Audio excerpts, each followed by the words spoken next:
inakay nga dito na kinakalbo ng kanyang nanay. Bale, ito siya.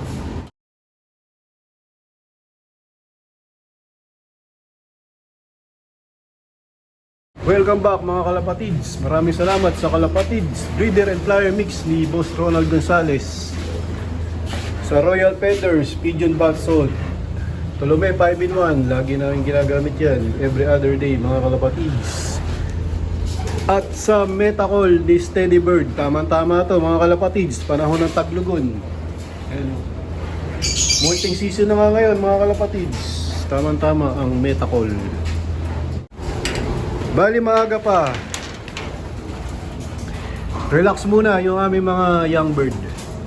Lalagay muna namin yung mga pinakabata doon sa landing board. Ay, sa trapdoor pala mga kalapatids. Yun. Papalagay natin yung mga bata. Mga ano yan, may pulang palatandaan. Yan sa ano, trapdoor para masanay silang pumasok galing sa labas, papasok dito sa trapdoor para hindi sila mailang pagka pinapakawala na sila sa sinasabay na sila dito sa marami. Ayun, nalagay na ni JJBigay ang sa kulam yung 5 mga kalapatids. Bali yung ibang mga young bird namin nagdadalag at nagbibinata na mga kalapatids katulad dito. Iba nagpaparisan na. Mga nagparisan. Ito talagang mamahahanap ng kaparis to kasi nga na to. Isang taon na to.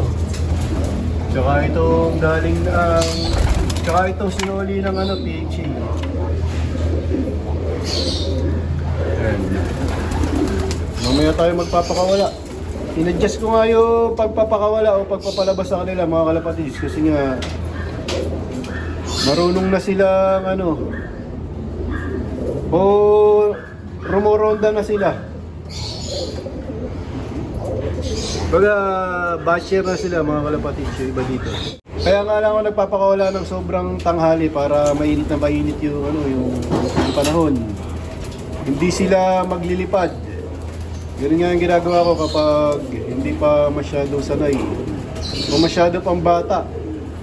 Ngayon maayos na sila mga kalapatids, mga batcher na nga to, marunong nang bumalik. Tsaka mga iba dito lipas inakay na, malilinaw na yung kulay ng mata. Bali yan, pa-adjust ng pa-adjust o paga ng paga yung gagawin kong pagpapakawala sa kanila. Bali dito nga mga kalapatids, unti-unti na naming pinapahinga yung aming mga breeder dito. Dito inaantay na lang namin maglakihan yung mga inakay. Tapos yung inakay nga dito na kinakalbo ng kanyang nanay, nilagay ko dito mga kalapatids. Ito sinusubuan naman itong itong nandito sa number 17.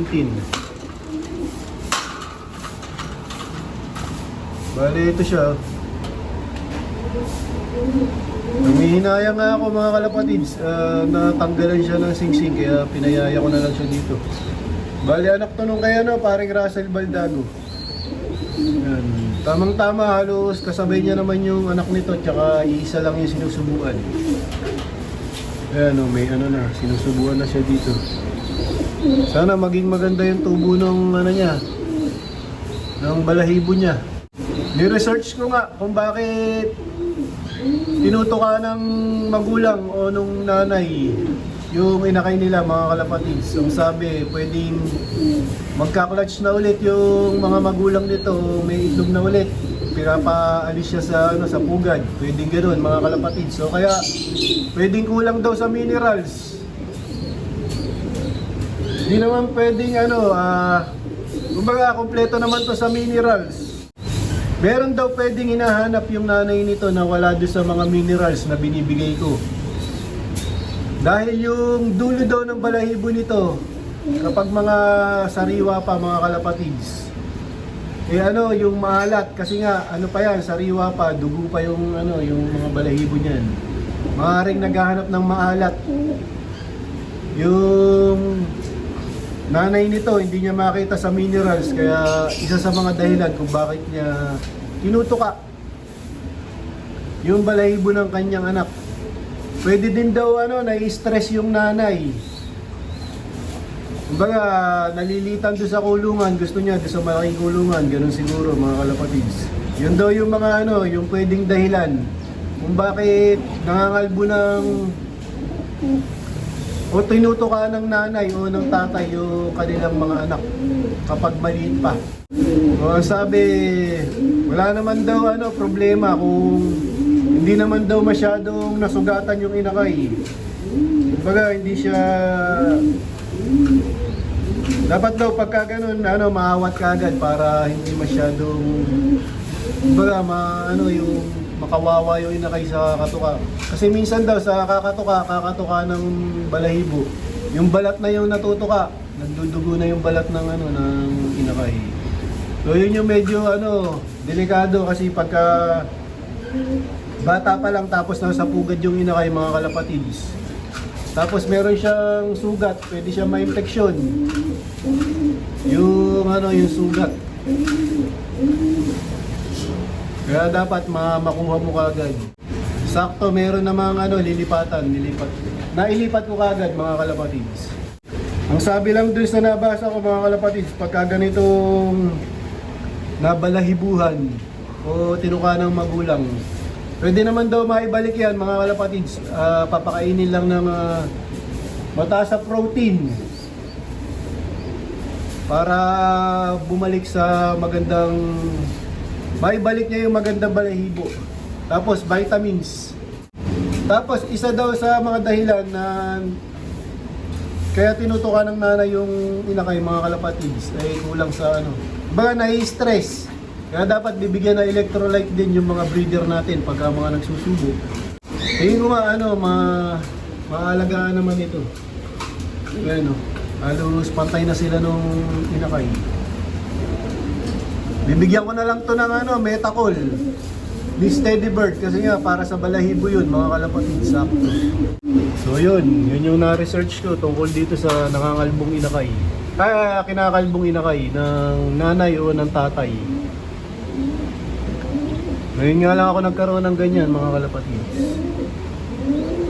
Bali konti na lang. Malapit na rin ihiwalay ito mga kalapatids. Yung color na Imbrek cross sa ibon ni J.D. La Paz na Saldi Garcia mga kalapatids. Ngayon nga yung